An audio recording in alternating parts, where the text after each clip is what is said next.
अब अफसोसनाक खबर शामिल करते हैं अमरी बहाउद्दीन से, जहां सुनहरे मुस्तकबिल के ख्वाब सजाए यूरोप जाने वाले 5 नौजवान रास्ते में जहाँ बहक हो गए हैं। मुख्तलिफ देहात के नौजवान इंसानी स्मगलों के जरिए बगैर सफरी दस्तावेजात के यूरोप के सुनहरी मुस्तकबिल के ख्वाब लेकर रवाना हुए, जिनका ताल्लुक नवाही इलाकों पिंडी बहाउद्दीन, रुकन, सहावा, दिलोआना और खुसर गाँव से है।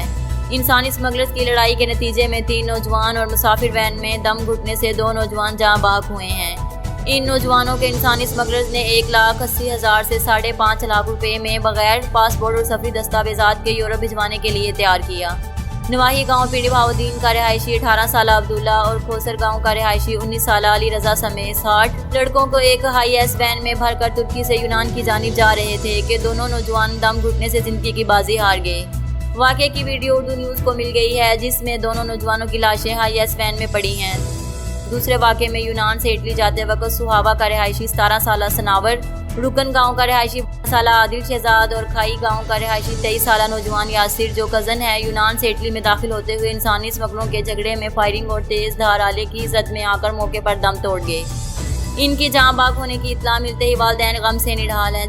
जाँ बाग होने वालों में बच्चों के वालिदैन का कहना है कि मिरी बहाउद्दीन मुल्क का वाहिद ज़िला है जहाँ इंसानी स्मगलिंग का गैर कानूनी कारोबार इंतहाई ज़ोरों शोर के साथ जारी है।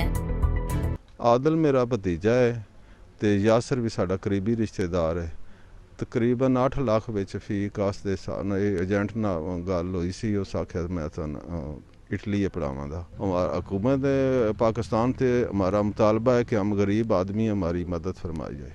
अली रजा मेरा पुत्र है, 10वीं च पढ़दा सी।